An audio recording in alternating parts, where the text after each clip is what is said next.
Bonjour à tous. Vous écoutez actuellement les prédications de l'Arche de l'Éternel à Anvers, Église de Dieu en Belgique. Nous espérons que cette parole vous bénira. Que Dieu vous bénisse.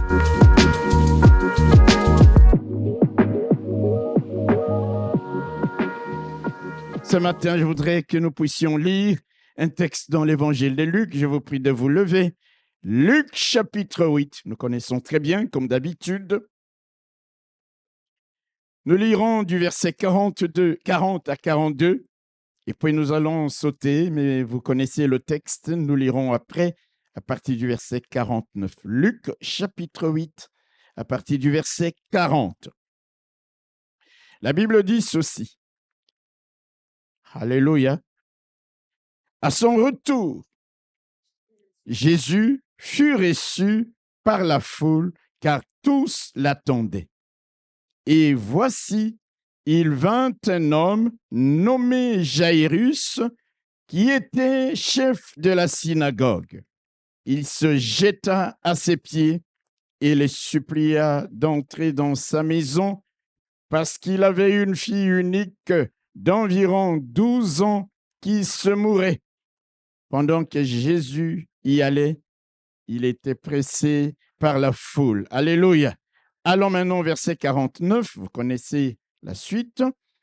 Comme il parlait encore, survint de chez le chef de la synagogue quelqu'un disant, « Ta fille est morte, n'importune pas le maître. » Mais Jésus, ayant entendu cela, dit au chef de la synagogue, « Ne crains pas, crois seulement et elle sera sauvée. » Lorsqu'il fut arrivé à la maison, il n'est permis à personne d'entrer avec lui, si ce n'est à Pierre, à Jean et à Jacques, et au père et à la mère de l'enfant.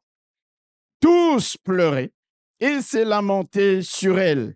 Alors Jésus dit, « Ne pleurez pas, elle n'est pas morte, mais elle dort. » Et il s'est moqué de lui, sachant qu'elle était morte.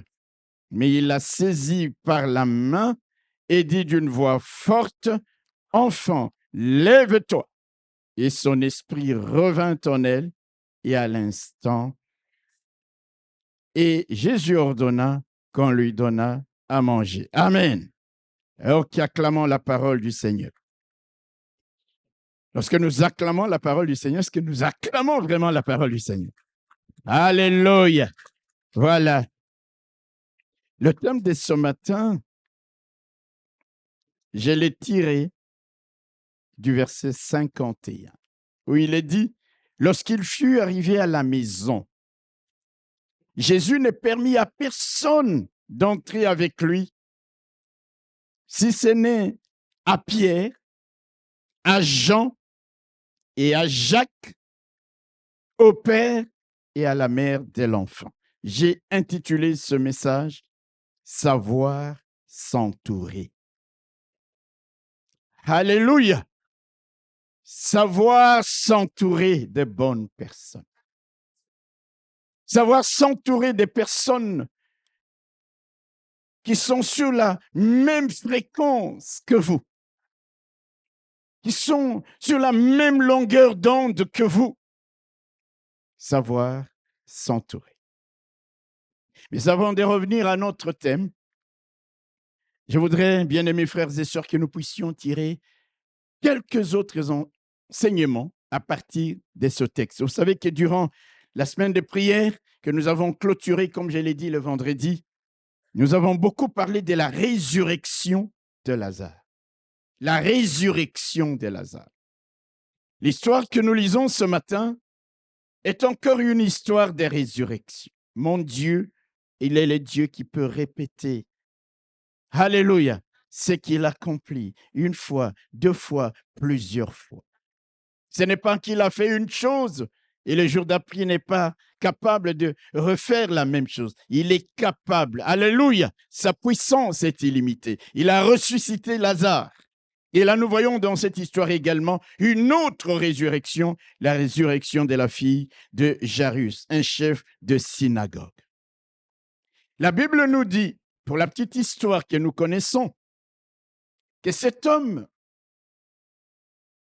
est venu se jeter littéralement aux pieds du Seigneur, au milieu d'une grande foule de gens. Jésus revient de là où il a délivré les démoniaques des Gadara, il revient. La foule l'attendait. Et il y avait un homme nommé Jairus, chef de synagogue, qui avait un problème pressant, un problème grave. Sa fille était en train de mourir. Et il a peut-être entendu le bruit que Jésus était revenu. Il laisse sa fille à la maison. Il va, il dit, je dois aller voir cet homme. Je vais aller le voir. La foule est nombreuse. La foule est grande. Et il se précipite. Et il court au devant du Seigneur. Il se jette à ses pieds pour le supplier de venir dans sa maison afin de guérir sa fille qui se mourait. Dans d'autres versions, on dit afin de guérir sa fille qui était à l'extrémité, ce que nous appelons aujourd'hui en termes médicaux, qui était dans le coma. Frères et sœurs, je me représente cette image, un papa qui laisse sa fille. Peut-être qu'il se dit, je n'ai plus le choix, il faut que quelque chose se passe.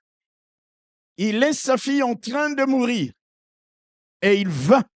Combien de kilomètres a-t-il effectué? La Bible ne nous en parle pas.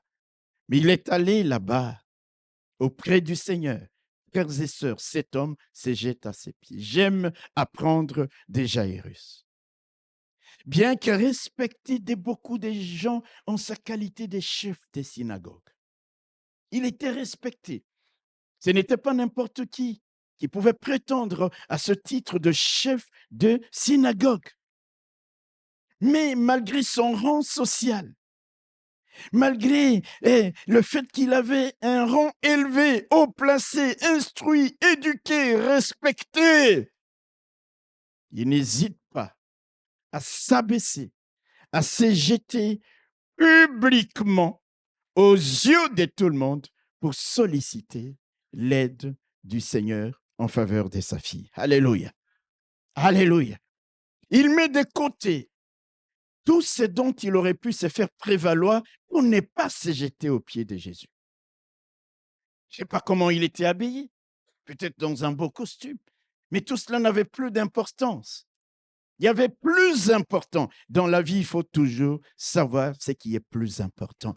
Dans la vie, il faut toujours vivre avec un système de hiérarchisation des besoins, hiérarchisation, la priorisation des choses.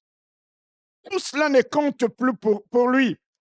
Il se prosterne, il se jette devant le Seigneur. Et il lui dit, ce n'est pas le terme exact, mais il le supplie, viens sauver ma fille qui est en train de se mourir. Bien-aimés frères et sœurs, quand je vois ça, comme je vous ai dit, j'aime apprendre de Jairus. Quelle humilité! Quelle humilité! Bien-aimés frères et sœurs, savez-vous que beaucoup de gens risquent de passer à côté de leur bénédiction qu'ils sollicitent auprès de Dieu à cause de leur orgueil. L'orgueil. À cause de leur arrogance.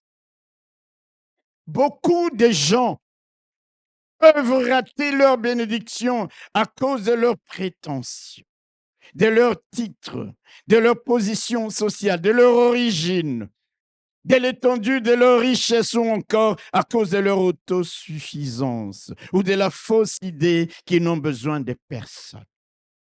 L'orgueilleux, Jairus pouvait rester chez lui à la maison et se dit, je peux faire venir les meilleurs médecins. Peut-être qu'ils étaient là. Ou je peux aller avec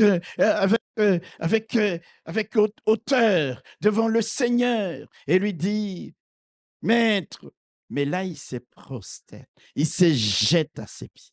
Quelle leçon d'humilité! L'orgueilleux croit qu'il sait tout.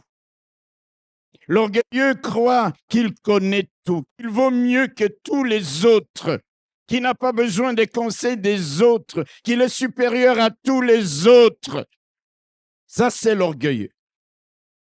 L'orgueilleux s'imagine qu'aller auprès de quelqu'un d'autre pour lui demander même un conseil, même quand il est dans le besoin, aller auprès de quelqu'un d'autre pour lui dire, je manque de ceci, est-ce que tu peux m'assister, m'aider? Pour l'orgueilleux, il prend ça comme un signe de faiblesse. Mais tu peux mourir de faim alors que ton voisin a ces 2 grammes de sel qu'il peut te donner pour que tu prépares. La vie, bien-aimés frères et sœurs, que nous ayons les meilleurs diplômes, que nous ayons fait les meilleures écoles, la vie nous pousse à l'humilité. Si nous voulons aller loin dans nos vies, nous devons apprendre, alléluia, à empêcher notre ego d'agir comme un orgueilleux. En public, ce chef. Vous vous rappelez de l'histoire de la femme de David qui danse, quand David dansait en public pour Dieu, elle dit, waouh, mais comment un roi peut-il s'abaisser jusqu'à ce niveau-là? Vous savez que Michal a été maudite de stérilité à cause de cela, l'orgueil. David lui dit, mais c'est devant Dieu que je danse. Même quand nous venons ici à l'église, frères et sœurs, si nous réalisons véritablement que c'est devant le roi de gloire, celui qui tient nos vies entre ses mains, c'est lui qui t'a donné, qui a donné à ton cœur de battre ces milliers de fois. Tu n'as pas demandé ça. Quand nous venons à l'église, nous réalisons cela. Je vous assure, même la manière dont nous allons adorer va complètement changer. Même la manière de nous prosterner devant Dieu va complètement changer.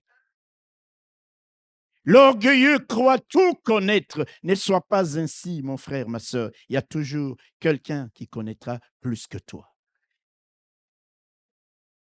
L'orgueilleux dira, mais pourquoi j'irai de fût-il Jésus, mais jeter à ses pieds? Pourquoi je peux me tenir en face de lui et lui parler, lui demander de venir? Non, Jairus n'a pas agi ainsi.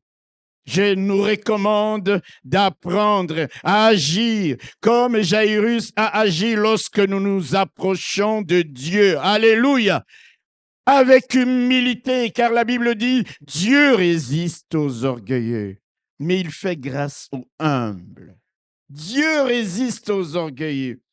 Tu auras beau prier, prier, prier, mais l'orgueil, parce que Dieu sonde les cœurs. Vous savez, parfois nous avons une fausse humilité. Nous donnons une apparence d'humilité aux gens, mais notre cœur est rempli d'orgueil. Mais Dieu sonde les cœurs.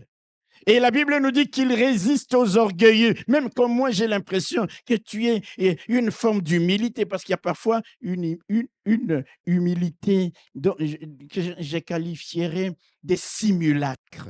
Quelqu'un d'ailleurs se moque de toi, mais il dit « Ah, vieux Nangaï ». Je parle à quelqu'un. Et la Bible dit, Dieu résiste aux orgueilleux, mais il fait quoi?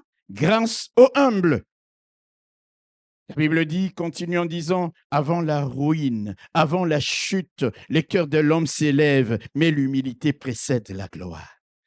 Lorsque le cœur de quelqu'un commence à s'élever, lorsque l'orgueil commence à te motiver, à te conduire, tu n'es pas loin de la chute. Mais ça ne veut pas dire que celui qui est sûr de lui est orgueilleux, parce qu'il y a beaucoup de gens aussi qui confondent cela.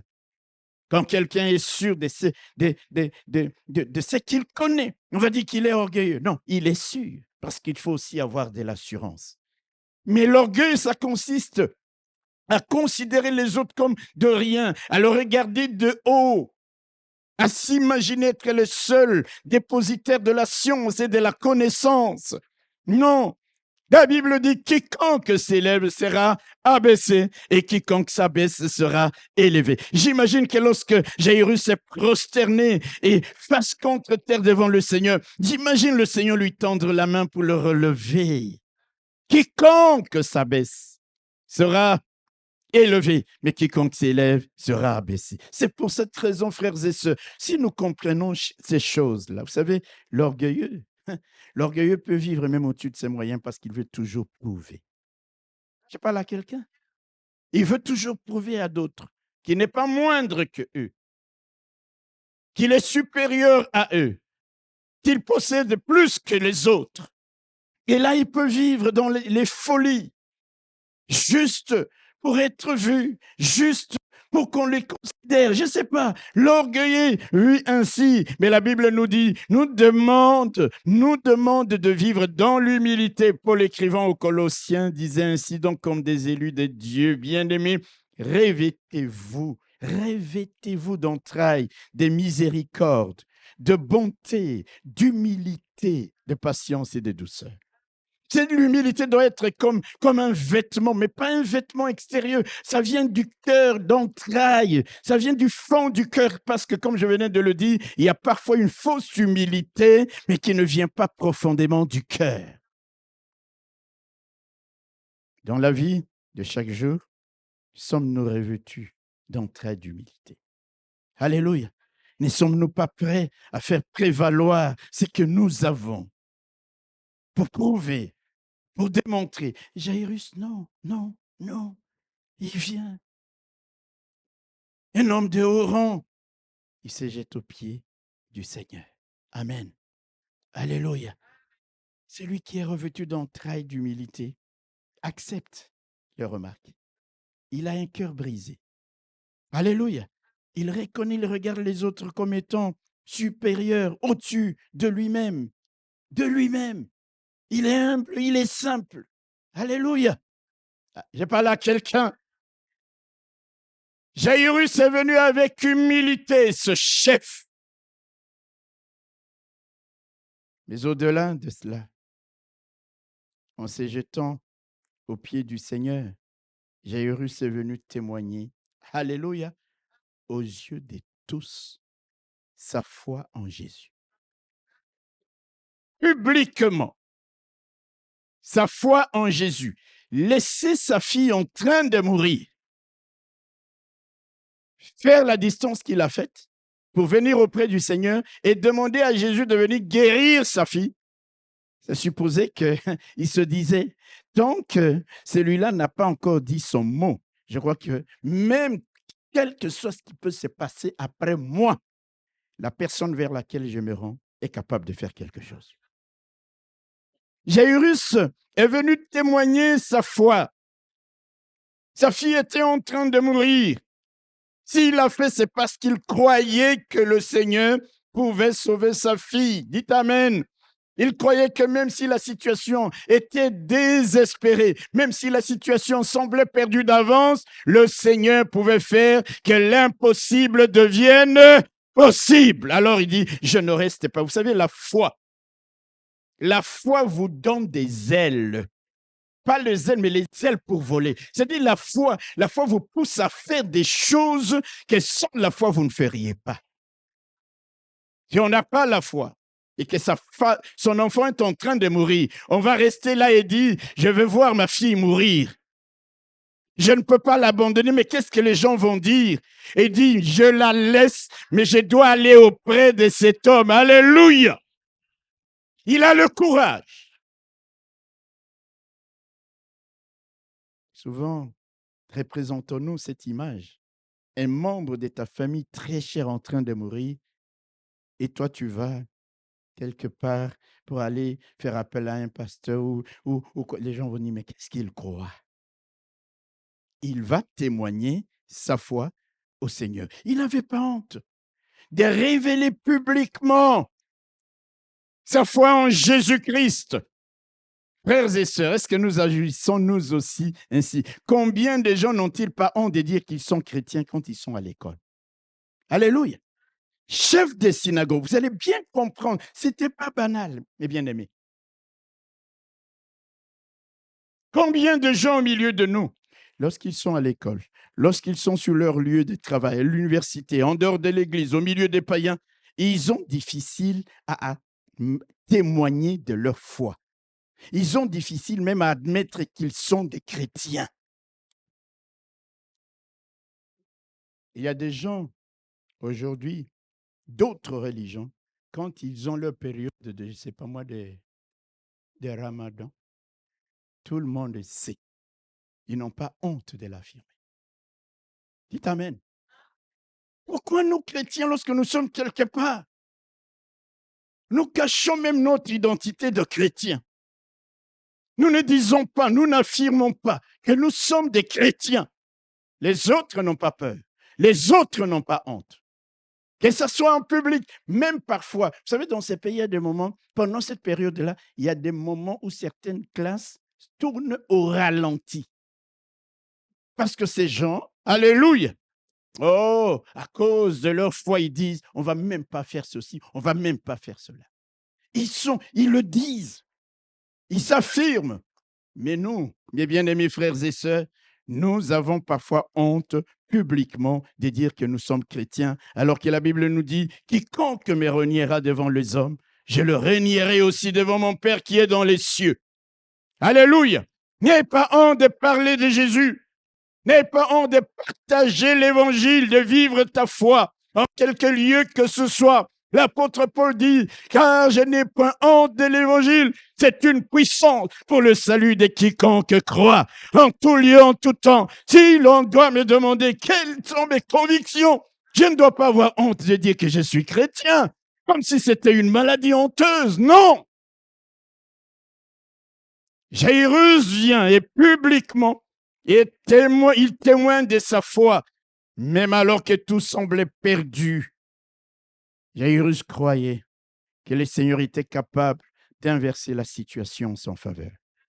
Il n'a donc pas baissé les bras, il est allé vers le Seigneur. Agir comme Jairus consiste donc à ne pas cesser de prier, à ne pas cesser de croire, à ne pas cesser de nous attendre à Dieu, de persévérer, même quand les choses sont à l'extrémité, même quand les choses sont critiques, celui qui croit que Jésus est capable, même quand les choses sont à l'extrémité, la foi lui donne le zèle. Il continue à prier, à prier et à prier encore, parce qu'il a la promesse qui dit, car vous avez besoin de persévérance, afin qu'après avoir accompli la volonté de Dieu, vous obteniez ce qui vous a été promis. Alléluia! Mon frère, si tu crois que Jésus est capable de renverser les choses, de renverser la tendance, même pour une cause qui semble perdue, tu continues. La foi te pousse à croire même à la toute dernière minute, parce qu'il est aussi le Dieu de la dernière minute. Tu continues à prier, à prier. Tu n'as pas honte, alléluia, publiquement d'affirmer ta foi. Mais, vous savez, en allant se jeter aux pieds du Seigneur pour solliciter son aide, il a fallu également que Jairus puisse avoir du courage. Du courage. Vous savez pourquoi? Rappelez-vous, bien-aimés frères et sœurs, que beaucoup de gens à cette époque craignaient d'être exclus de la synagogue. Alléluia! S'ils reconnaissaient que Jésus était le Christ. Vous vous rappelez de l'homme qui est né aveugle. Quand Jésus l'a guéri, ses voisins commençaient à se dire, est-ce que c'est lui? Il dit, mais c'est moi. On l'a amené, on a fait venir ses parents, on dit, est-ce que c'est votre fils? Comme nous le disions dans la semaine, il y a des bénédictions. Quand Dieu va te visiter, on va te méprendre sur ta personne. Les gens ne pourront même pas te reconnaître. Alléluia. Il faut venir les papas. Est-ce que on amène tout le monde devant les chefs religieux? Est-ce que réellement, monsieur, dis-nous si cet homme est ton fils? Mais comme le papa avait peur d'être exclu de la synagogue, il dit, écoutez, il est assez grand. Posez-lui la question lui-même. Mais lui qui avait été guéri par Jésus, lui n'avait pas peur. J'aime des gens comme ça. Là, il a fait, il dit, ça m'étonne que vous ne connaissiez pas cet homme. Moi, tout ce qu'il a fait, il a pris la salive, il a fait la bouille, je vois, j'étais aveugle, je vois. Les pharisiens lui disent, tu es né dans les péchés, tu veux nous enseigner, toi. Et dit, moi, il y a l'histoire des péchés ou de pas péchés. Moi, je vous dis simplement ce qui m'est arrivé. C'est-à-dire que les gens avaient peur. Le papa n'avait même pas eu le courage de dire, c'est Jésus qui l'a guéri, parce qu'il avait peur d'être exclu de la synagogue. Ils pouvaient, ces gens-là, en secret, affirmer leur foi, mais publiquement, non. Mais voilà le chef de la synagogue, le premier intéressé frappé par la règle établie par des chefs religieux. Est-ce que vous comprenez ça? devant la situation de sa fille. Et il dit, je ne vais pas suivre les règles des hommes. Alléluia. Je ne vais pas, si on va me destituer de mon poste de chef de synagogue, si on va me chasser de la synagogue, peu importe, maintenant, ce qui est plus important, c'est la guérison de ma fille. Je vais aller publiquement solliciter l'aide de Jésus pour qu'il vienne guérir ma fille, advienne que pourra. Alléluia. Il est courageux. Très courageux.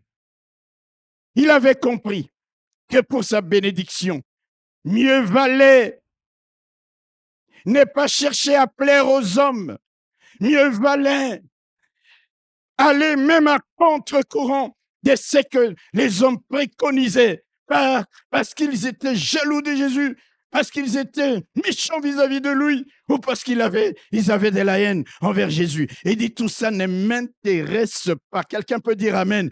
Pour ma bénédiction, vous allez dire ce que vous aurez à dire. Si vous allez me chasser de cette place de chef de synagogue, si vous allez me renvoyer et dire, fini, tu ne vas plus mettre les pieds dans la synagogue, moi je vais aller au-devant de Jésus. Bien-aimés frères et sœurs, dans ta vie, dans ma vie, si nous cherchons toujours à plaire aux hommes, nous pouvons passer à côté de notre bénédiction.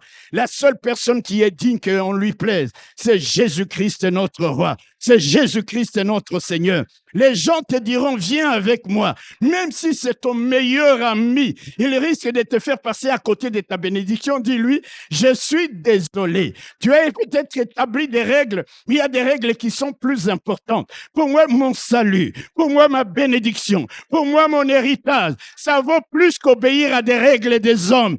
Oh non, je vais suivre Jésus. Je vais aller à l'église. Je vais aller prier. Alléluia. Vous savez combien de gens dans nos églises sont influencés par d'autres? Parfois sur des choses dont ils n'ont même pas la maîtrise du sujet. Vous savez, parfois, quand quelqu'un vient te dire une chose, alléluia, la Bible te dit, va d'abord écouter la partie adverse. Il y a des gens qui tranchent sur la base d'avoir écouté simplement d'une oreille. Et là, tu peux passer à côté de ta bénédiction parce qu'on a dit, ah oui, ceci, cela. Jairus, il dit, écoutez, je suis chef des synagogues. Je connais les règles qui ont été établies. Si quelqu'un donne gloire à Jésus, si quelqu'un reconnaît que Jésus est capable, que Jésus est le Messie, le roi de Dieu, il ne pourra plus mettre les pieds à la synagogue. Or, ne pas mettre les pieds à la synagogue, c'était comme un châtiment terrible. Au fait, ce n'était même pas le fait d'aller chercher Dieu, mais le fait d'être dans la synagogue. Il y a des gens qui viennent à l'église. Ce n'est pas le fait qu'ils viennent chercher Dieu, mais simplement le fait d'être là. C'était comme un lieu, ils pouvaient voir les autres personnes, ils pouvaient rire, ils pouvaient faire tout ce qu'ils... Non, frères et sœurs, quand nous venons en ces lieux, prenons garde, nous venons dans la présence de Dieu. Que chacun soit disposé à dire, Seigneur, c'est pour te rencontrer, c'est pour t'entendre me parler.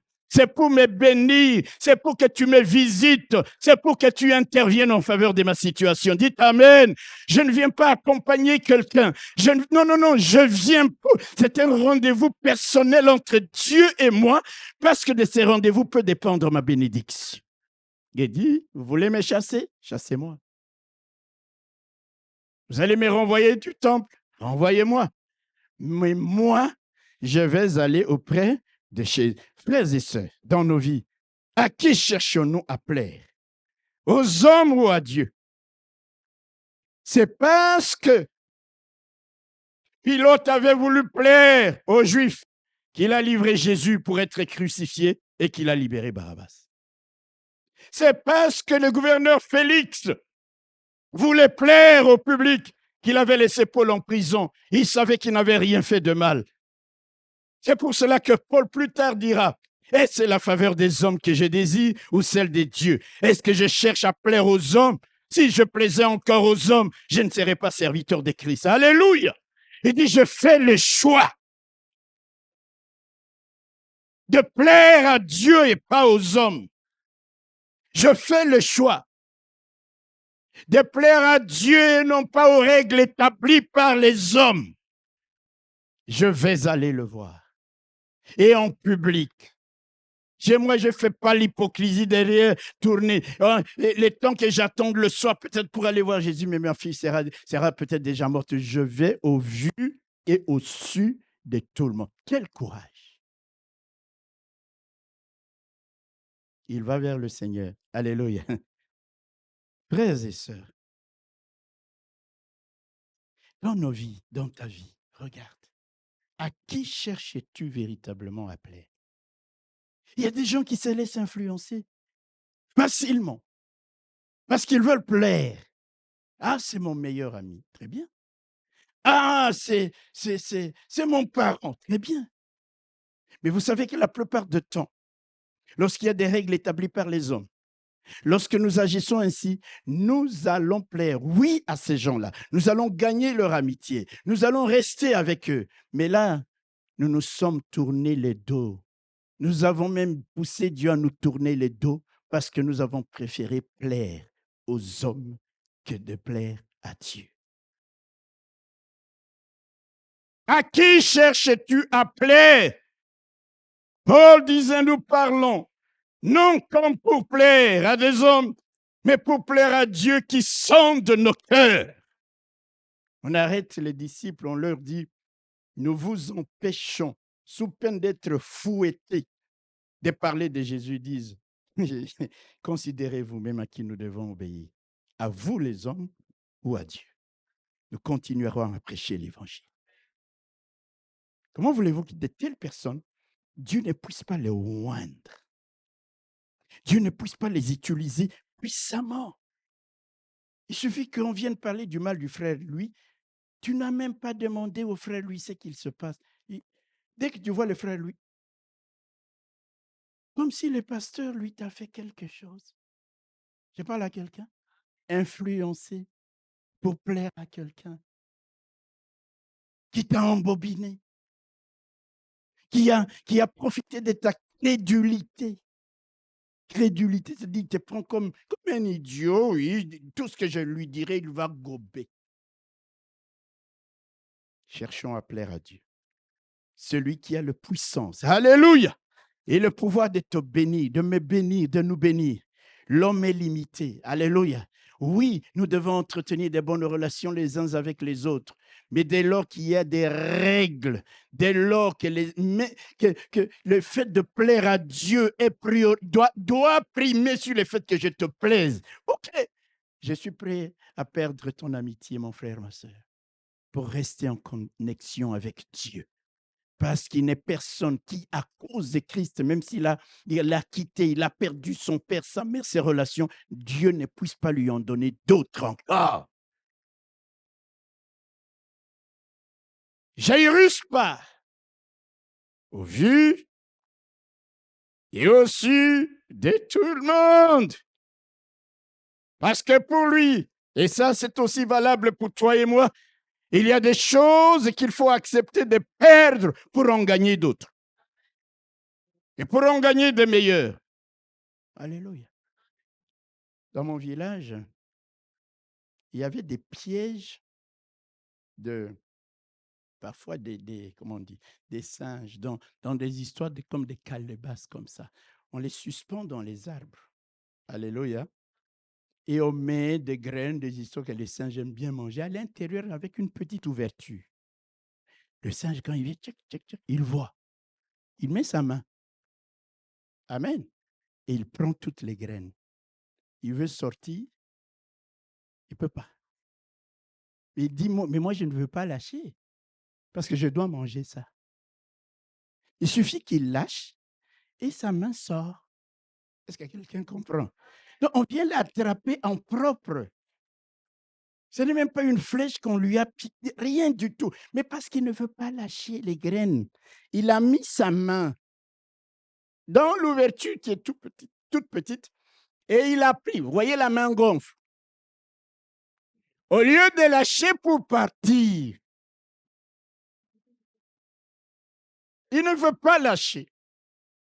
Et même quand il voit les gens en train de venir, il est toujours en train de penser qu'à un moment donné, il va sortir sa main. Et il ne sort pas sa main. Et on vient, on l'attrape. En propre. Il y a dans la vie des choses qu'il faut apprendre à lâcher pour en obtenir de meilleures. Jairus renonce à son rang. Jairus renonce à ce que les gens peuvent dire. Il renonce. Vous savez, il y a des gens qui croient qu'ils vont créer l'unanimité. Il y aura toujours quelqu'un qui te critiquera. Alléluia. Et parfois même ton meilleur ami là te critiquera. Tu ne peux pas créer l'unanimité. Le plus important, c'est que tu cherches à plaire à Dieu. Parce que si tu veux plaire à Dieu, pasteur, lui, ne plaît à personne si c'est au détriment du fait de plaire à Dieu. Parce que si tu cherches à ne plaire qu'aux hommes, tu ne diras plus la vérité aux gens. Tu vas toujours aller dans le sens de ce qui les flatte. C'est pourquoi Paul dit, si je cherchais à plaire aux hommes, je ne serais plus serviteur de Dieu. Le serviteur de Dieu, il est prêt à encaisser. Tu vas me critiquer, je le sais. Alléluia. Alléluia. Mais je te dis la vérité. Jairus, comme nous dans la vie chrétienne, nous devons parfois aller à contre-courant de ce que les gens, de ce que les coutumes, de ce que les traditions, de ce que les règles établies par les hommes préconisent au détriment de la parole de Dieu. Est-ce que tu comprends ça? Tu vas me dire, ah, chez moi, la coutume, c'est comme ça. Très bien, toutes les coutumes ne sont pas mauvaises. Mais si cette coutume entre en contradiction avec la parole de Dieu, et là, je ne la suivrai pas, même si je vais te fâcher. Je cherche à plaire à Dieu, mais pas à l'homme en ce moment-là.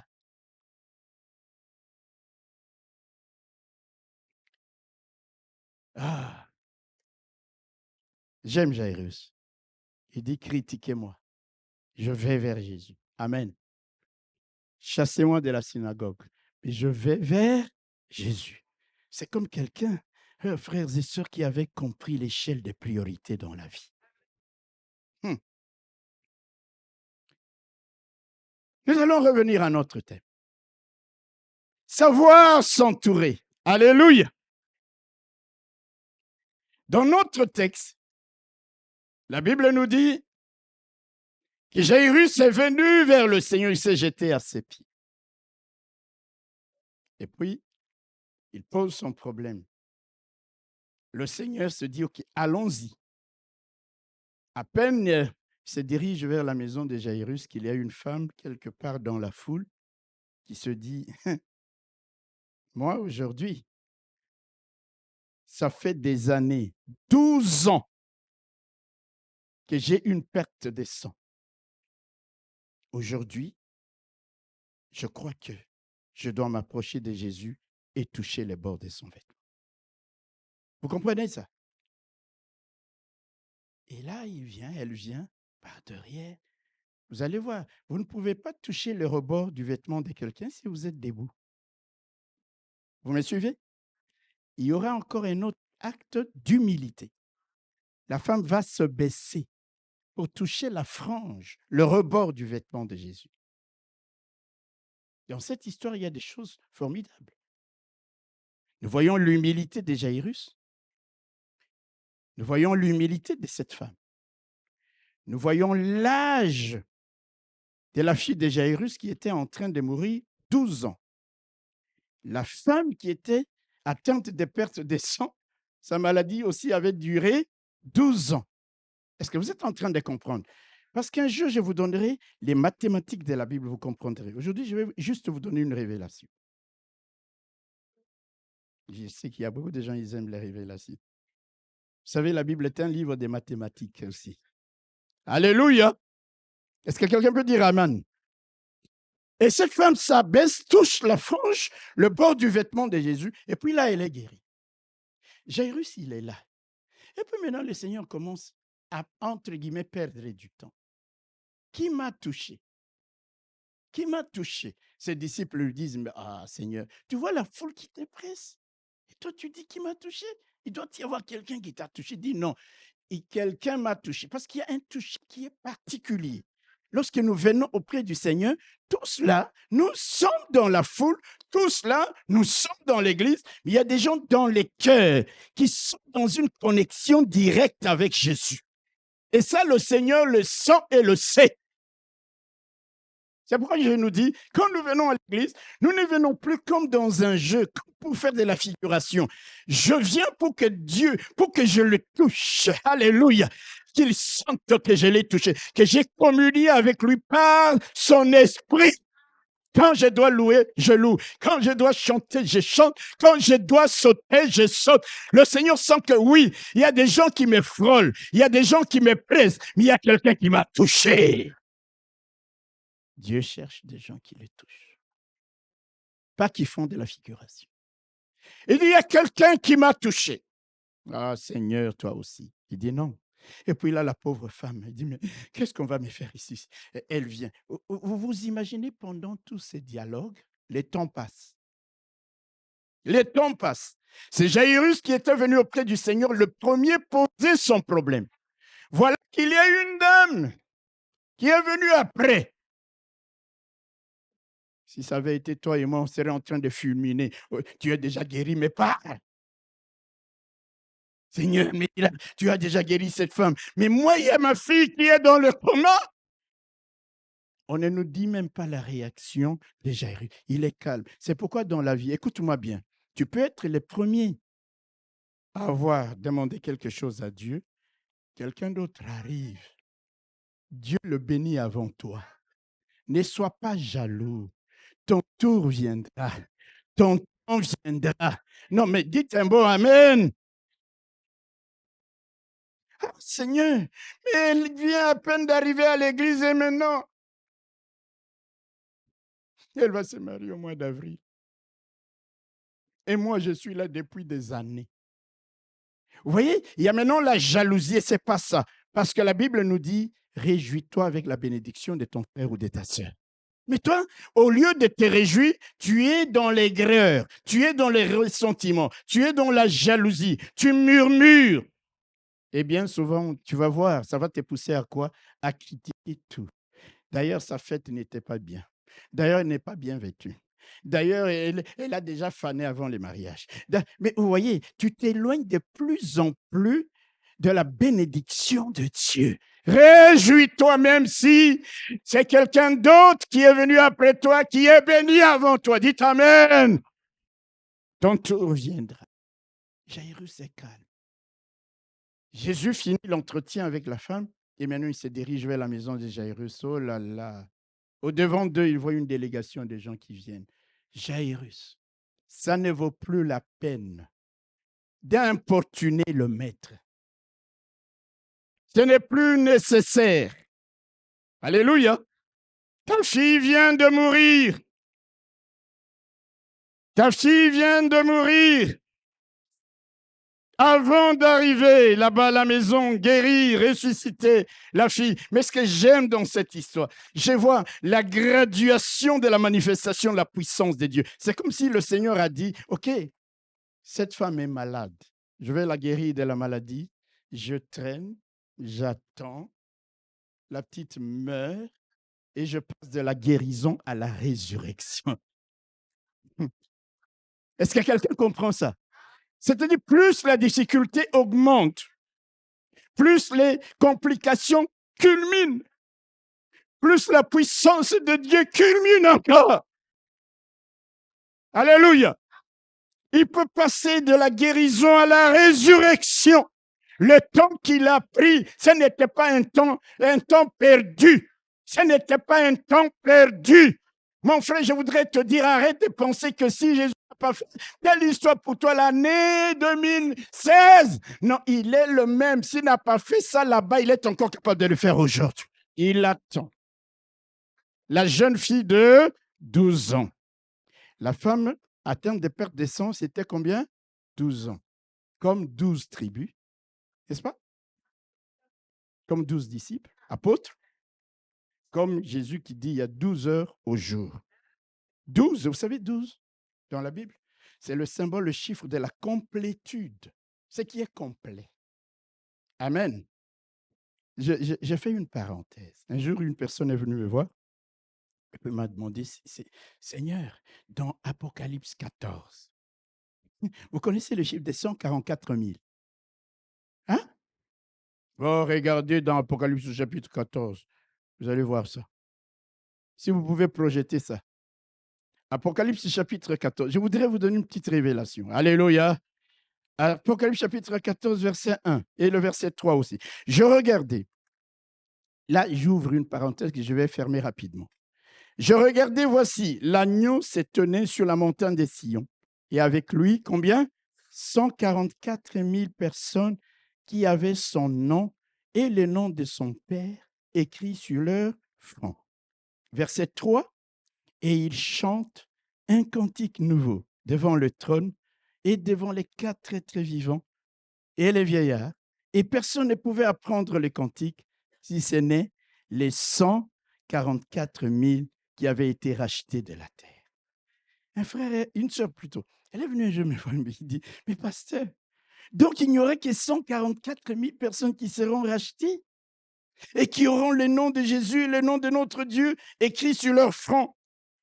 Je lui ai dit non, il faut comprendre la mathématique de la parole de Dieu. 144 sur quoi? Sur le chiffre 12 au carré. Vous me suivez? Si vous prenez 12 fois 12, vous avez 144. Et le chiffre 1000 en grec, c'est un suffixe pour signifier beaucoup, nombreux. 144 000. Ça veut dire quoi, bien-aimés frères et sœurs? Ça correspond au peuple complet, au peuple innombrable voulu par Dieu, au peuple racheté de toutes les nations, de toutes les langues, de toutes les races. Est-ce que quelqu'un en ces lieux sait qu'il fait partie de ces 144 000?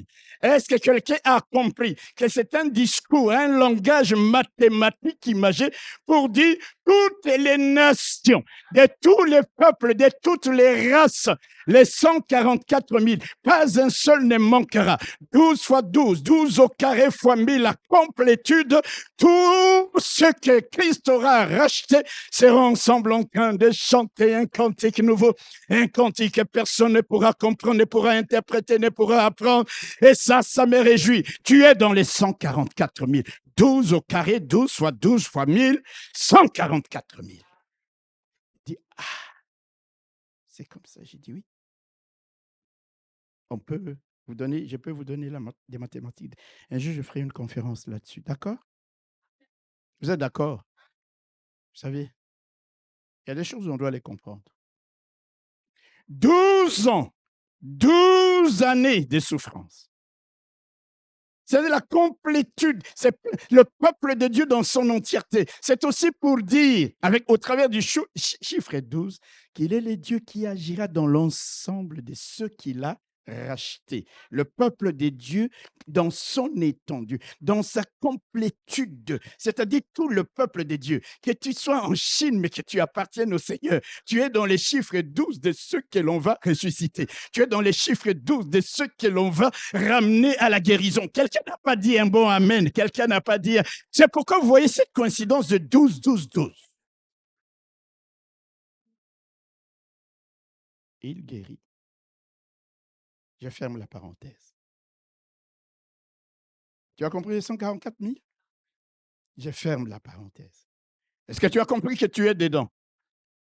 Et les gens s'imaginent, mais moi, est-ce que je serai là? Est-ce que ce sera seulement les 12 tribus? Non, non, tous ceux qu'il a rachetés de la terre. Tous ceux qu'il a rachetés de la terre. Est-ce que quelqu'un peut dire amen? Alors là, comme je disais, en chemin, on voit une délégation. Ils viennent, ils disent à Jairus, ça ne vaut plus la peine de déranger davantage les maîtres. C'est trop tard. Il n'y a plus rien à faire. Vous vous rappelez que c'était exactement les mêmes paroles que Marie et Marthe ont dit à Jésus. Si tu avais été ici, alléluia, mais maintenant, non, ils sont déjà, c'est-à-dire c'est trop tard, il n'y a plus rien à faire. Quand je lis ces textes, je voudrais que quelqu'un comprenne que Dieu n'est jamais en retard. Je voudrais que quelqu'un comprenne que dans sa situation, même si hier, pour telle ou telle raison, ça n'a pas été, tu n'as pas obtenu la bénédiction, ça ne veut pas dire que le Seigneur ne peut pas reproduire les conditions, les circonstances aujourd'hui pour te bénir encore. Il dit, c'est trop tard. Et qu'est-ce qui se passe? Jésus, les premières paroles, il dit à Jairus, ne crains pas. Crois seulement. Qu'est-ce que ça veut dire crois seulement? Crois, même si tu entends ce que tu entends là. Crois, même face à la réalité qui semble être perdue. C'est ça, crois seulement. Il dit, je ne te demande pas beaucoup de choses. Crois seulement. Et elle sera sauvée. Mais j'aime beaucoup, le texte original en grec dit, n'aie pas peur. Crois seulement et continue à croire. Et elle sera guérie. Ça, c'est le texte original. Dans nos Bibles, on a dit crois seulement. Non, dans les textes originaux, on dit crois seulement et continue à croire. Vous savez pourquoi on ajoute ça? Parce que parfois, nous commençons à croire. Mais face à la réalité, tu te dis, ah non, ces gens ont raison. Face à la réalité de la situation, tu te dis non. Et là, ta foi commence à faiblir et même à défaillir. C'est pourquoi les textes originaux disent crois seulement et continue à croire. C'est-à-dire, quel que soit ce que tu vas entendre, quel que soit ce que tu vas voir, quel que soit ce que tu vas sentir, continue à croire comme tu as commencé à croire. Ce sont les premières paroles du Seigneur à l'égard de Jairus. Vous me suivez? C'est pour ça, je veux dire à quelqu'un qui pense qu'il est trop tard pour que son problème trouve une solution. Je suis venu te dire, crois seulement et continue à croire que ce que Dieu aurait pu faire hier, il peut le faire aujourd'hui ou il le fera demain, car son pouvoir et sa puissance ne sont pas assujettis au temps, ne sont pas assujettis à l'époque, ne sont pas assujettis aux circonstances. S'il veut faire aujourd'hui, il créera les mêmes conditions. N'abandonne pas, continue à t'attendre à Dieu, continue à persévérer, crois seulement et continue à croire. Alors, avec notre Dieu, le mot trop tard est un vain mot. Les sœurs de Lazare ont dit c'est trop tard. Jésus a dit Lazare sort. Il est sorti. Alléluia. Ici on dit c'est trop tard. Jésus va ressusciter la fille de Jairus. Jésus arrive à la maison maintenant. Il trouve des gens en train de pleurer. Alléluia. En fait, à cette époque-là, on payait des gens. On les appelait les pleureuses. On allait les payer pour venir pleurer. Vous comprenez ça? J'ai vu ça à Kinshasa. À Ngaba, il y avait les pleureuses. Des gens professionnels. On allait les payer. Quand elles venaient pleurer à un deuil, même si tu ne connais pas la personne, tu te dis, je vais pleurer. C'était des professionnels. Et à cette époque, les deuils, c'était aussi comme ça. On payait des pleureuses professionnelles qui venaient avec la famille. Ces gens-là, qu'est-ce qu'ils avaient à voir avec la personne qui était décédée? Eux, c'était leur argent. À partir du moment où ils avaient reçu leur cachet,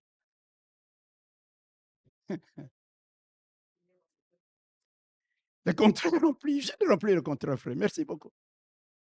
Vous n'avez jamais vu dans certains deuils, amen, dans certaines tribus. Moi, je connais une tribu là. Quand ils font venir les Lokombés, ils commencent à parler de toi. Tu vas sortir tout ce que tu as dans la poche. Tu pleures, mais tu sors tout. Des pleureuses professionnelles. Débattez la sorte ce que je dis. Il ne faut pas les suivre. Je parle à quelqu'un. Et Jésus arrive à la maison.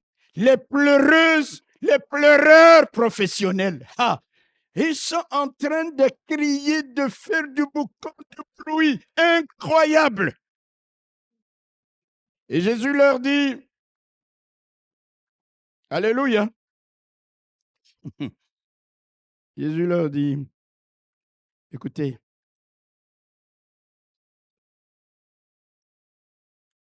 cet enfant n'est pas morte, elle dort.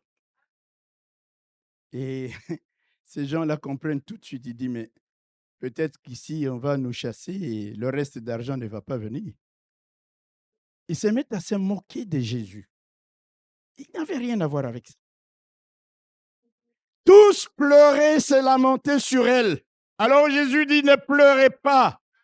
Elle n'est pas morte, mais elle dort. Et il s'est moqué de lui, s'est raillé de lui, sachant qu'il était mort. C'est-à-dire qu'il était mort. C'est-à-dire pour eux, allez, laisse-nous. Nous avons été témoins du moment où cette fille a rendu l'âme. Toi, tu viens nous dire ces choses-là. Laisse-nous continuer avec notre locombé. Et là, s'est moqué de Jésus. Amen. S'est raillé de Jésus. Ils étaient sarcastiques, incrédules, dubitatifs. Qu'est-ce qu'il va encore faire ici? C'est déjà trop tard. On lui a dit que c'est fini, que la fille est morte. Pourquoi venir nous embêter? Pourquoi venir nous importuner? Alors la première des choses que le Seigneur va faire, il demande à tout le monde, alléluia, de ne pas l'accompagner dans la chambre mortuaire. Vous me suivez? Il ne va permettre à personne d'entrer avec lui là où était la jeune fille morte. Pourquoi? Parce que tous ces gens qui se moquaient de lui, qui ne croyaient pas dans ce qu'il disait, qui se raillaient de lui, tous créaient une atmosphère lourde de désespoir, une atmosphère d'incrédulité, une atmosphère de scepticisme, une atmosphère dans laquelle, non, il y a quelque chose qui était comme la pierre qui était devant la tombe de Lazare. Il a fallu qu'on la roule d'abord. Jésus dit, faites-moi sortir tous ces gens. Vous savez, l'huile et l'eau ne se mélangent pas. La foi et l'incrédulité non plus ne peuvent pas se mélanger. Il fallait entrer dans la chambre mortuaire uniquement avec les mêmes personnes qui étaient sur la même fréquence, la fréquence du tout est possible à Dieu. Alors le Seigneur, il dit, Jacques, viens. Il prend et puis le papa et la maman, et forcément, ils avaient déjà été boostés par la foi. Le Seigneur te dit, même si tu as entendu ça, crois seulement, même si tu n'as pas la foi, tu entends ça. Mais je crois. Alléluia. Il prend ses disciples et il prend papa et maman. Cette atmosphère d'incrédulité reste loin. Et là, simplement, vous comprendrez plus tard, mes bien-aimés frères et sœurs, quand Pierre va ressusciter Tabitha, il va agir exactement comme Jésus. Il avait appris de son maître. Je reviendrai un jour sur ça. Alléluia. Il prend la main de Tabitha, la faire lever, parce qu'il avait vu ça. Nous, aujourd'hui, on n'a plus de maîtres auprès desquels on apprend. On veut être meilleur soi-même, on arrive, alléluia, on saute, on tape les murs. Wow! Apprends de ton maître. Bon, mais ça, c'est une autre chose. Je reviendrai un jour là-dessus. Alléluia! Il fait sortir tous ces gens. Lorsqu'il fut, il ne permit à personne d'entrer avec lui, si ce n'est à Pierre, à Jean et à Jacques, au père et à la mère. Il constitue une équipe dont la fréquence était branchée sur tout est possible avec Dieu. Ces gens-là, alléluia, étaient sur la même longueur d'onde, la longueur d'onde du tout est possible. Des gens qui pouvaient, oh mon frère, je voudrais te dire aussi ceci. Dans ta marche avec Dieu, tu auras besoin de marcher avec des gens qui sont sur la même fréquence que toi. La fréquence de la foi, la fréquence du tout est possible. Des gens qui peuvent booster ta foi. Ce n'est pas des personnes, quand tu lui parles de quelque chose, il te dit, tu en es là, mon frère, ma soeur. Je n'ai pas besoin de gens pareils. J'ai besoin que quelqu'un me dise un mot d'encouragement. Dans ma situation, j'ai besoin que quelqu'un me dise, il y a un Dieu qui règne dans les cieux. Il y a un Dieu qui n'est jamais en retard. Il y a un Dieu qui renverse les situations. Il y a un Dieu qui est capable de tout. Je veux marcher, faire équipe avec des gens de cette nature-là, m'entourer. Et les railleurs, les sceptiques, les dubitatifs, les opportunistes, les éloigner de moi, parce que je ne veux pas qu'ils créent autour de moi une atmosphère d'incrédulité. Je veux une atmosphère de louange. Je veux une atmosphère de foi. Je veux une atmosphère de tout est possible avec des gens de cette nature-là. Il fait sortir tous ces gens-là comme des parasites. Maintenant, il prend les gens qui étaient sur la même fréquence. Regarde un peu les gens qui marchent avec toi. Je n'ai pas dit, va briser toutes tes amitiés. Je n'ai pas dit ça. Est-ce que quelqu'un me saisit? Il y a des situations, des difficultés, des problèmes que tu ne peux pas partager avec tout le monde. Parce que quelqu'un peut même te décourager. Partage dans un cercle des gens qui te disent, Maman Mado, ne crains pas, crois seulement, continue à croire. Et même si tu étais KO, tu entends ça, tu dis waouh. Et la foi, vous savez, la foi, c'est ce qui nous donne de triompher de toutes les situations du monde. Tu as besoin de quelqu'un qui booste ta foi. Tu as besoin de quelqu'un qui t'encourage. Éloigne-toi, entoure-toi de bonnes personnes.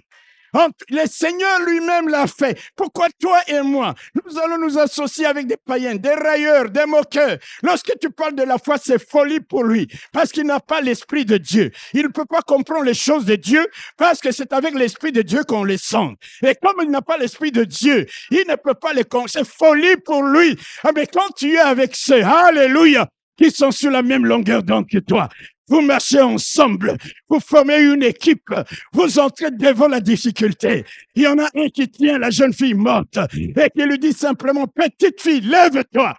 Petite fille, lève-toi. Et là, toute l'atmosphère de l'incrédulité est restée dehors. La jeune fille se lève. Et c'est pour ça aussi, jeune fille, mes filles, quand on vous dit, fais attention à un païen, il est tout beau. Il va les convertir. C'est lui qui va te convertir. Probablement. Fais attention. Alléluia. Vous avez une difficulté maintenant à la maison, tu dis Dieu va intervenir. Arrête les choses avec ton Dieu là. Et si on a un problème sérieux? Mais il oublie, c'est folie pour lui. Jésus s'est bien entouré. Toi et moi, quelles sont les personnes qui nous entourent? Alléluia. Qui nous entoure? Est-ce que c'est des gens qui nous encouragent de continuer à croire, de continuer à prier, de continuer à nous battre? Est-ce que c'est des personnes qui réveillent le potentiel qui est en nous, ou bien des gens dont le discours est négatif, dont le discours est un discours décourageant? Hier, j'étais à la maison, j'entends mon téléphone qui fait... C'était un message texto. C'était une sœur qui m'écrivait. Il dit, papa, vendredi, alléluia, j'ai béni le Seigneur. Oh, merci de nous avoir soutenus. Il dit, c'est un problème qui dure depuis 18 ans. Alléluia. Il dit, papa, on rentre à la maison et le problème s'est débloqué. On a appelé mon mari. Et elle m'écrit un long témoignage. Il dit, ça fait 18 ans. Alléluia. J'ai dit gloire au Seigneur. Gloire au Seigneur. 18 ans. Problème débloqué. Vendredi. Vous savez, le vendredi, nous avons eu une visitation particulière. Les dimanches passés, je vois une sœur qui entre dans mon bureau et qui me dit, papa, j'ai une bonne nouvelle pour toi. Ça fait des années. Et elle me donne son témoignage. Et je dis, nous scellons la bénédiction. Mais toi, tu vas t'entourer des gens qui vont commencer à te décourager. Alléluia. Même quand tu as commencé à croire, dès qu'il vient, tu cesses de croire. Tu passes à côté de ta bénédiction. C'est pour ça que Jésus a pris ses disciples, ceux avec lesquels il était au sommet lors de la transfiguration.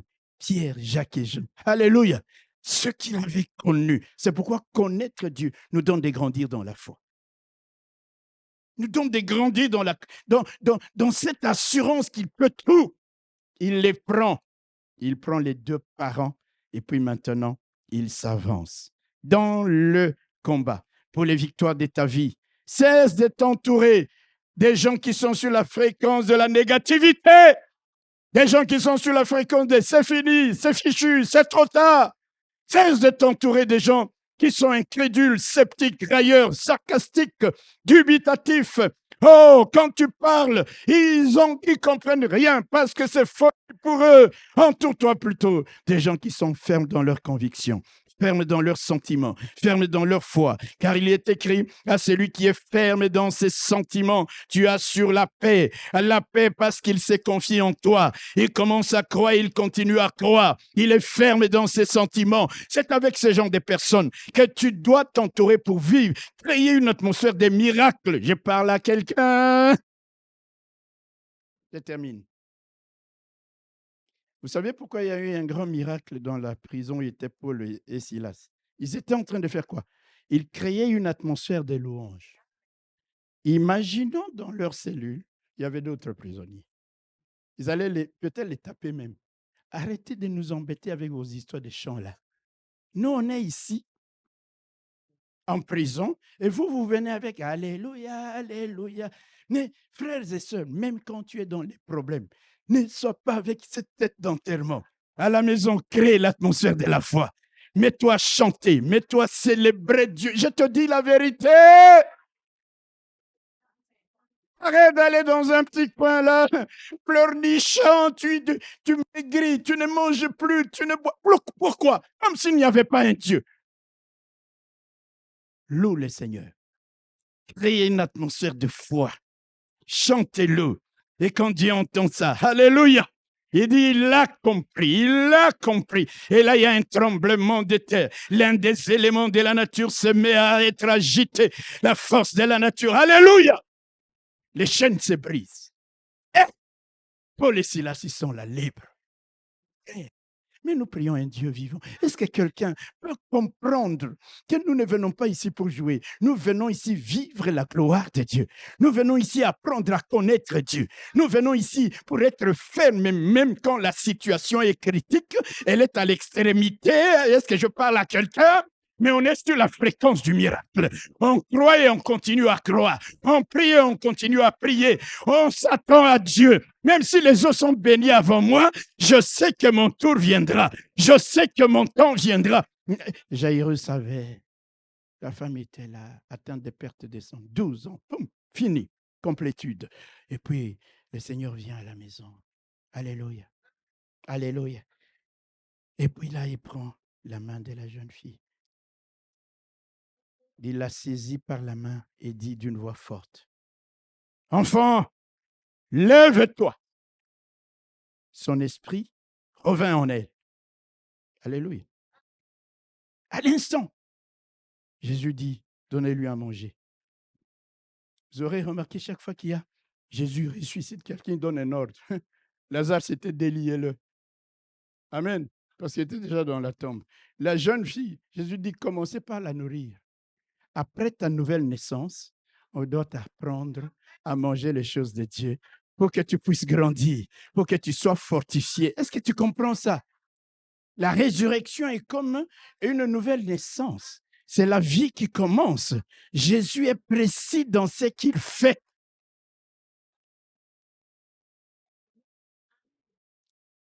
Je vais vous dire que je me repens. Je vais vous dire pourquoi je me repens. Quand nous avons grandi à l'internat, on nous enseignait et on nous disait qu'un malade, le vrai malade ne mange pas. Si tu vois quelqu'un, il est malade, il mange. Et j'ai grandi avec cette idée. Alléluia. Jusqu'au jour où j'ai découvert ces versets-là. Même avec mon épouse, là, moi, quand je suis malade, ne venez pas avec mes cas à ta arrière. Et c'est même ça. Vous me dérangez. Vous me laissez tranquille. Alléluia. Et quand je les vois, je suis malade. Mais je vais quand même manger. Je dis, tu n'es pas malade. fausse conception. Alléluia. Alléluia. Comment peux-tu avoir des forces si tu ne manges pas? Parce que la maladie, c'est aussi physique. Il faut lutter physiquement. Fais un effort de manger un peu. Quand j'ai compris ça, j'ai changé. J'ai dit, je me repens de toutes les heures. Il ressuscite la jeune fille. Et puis il donne-lui à manger. S'il vous plaît. Vous savez, même dans les deuils, quand quelqu'un est frappé par un deuil, il est tellement affecté qu'il n'a plus envie de manger et de boire. Mais il a besoin de quelqu'un qui insiste. Insiste, ne fût-ce que pour lui donner un peu de force. Maman, mange. Non, je ne peux pas manger. Et puis vous dites, André, ce qu'on voulait donner à maman, manger. Mais elle a faim. Insistez. Même s'il faut l'engueuler, vous dites, nous, on ne part pas d'ici. Et personne ne va pleurer si tu ne manges pas. Tu lui rends service. Elle va bien manger et tenir ferme dans l'épreuve pour la traverser avec foi. Que Dieu vous bénisse. Savoir s'entourer.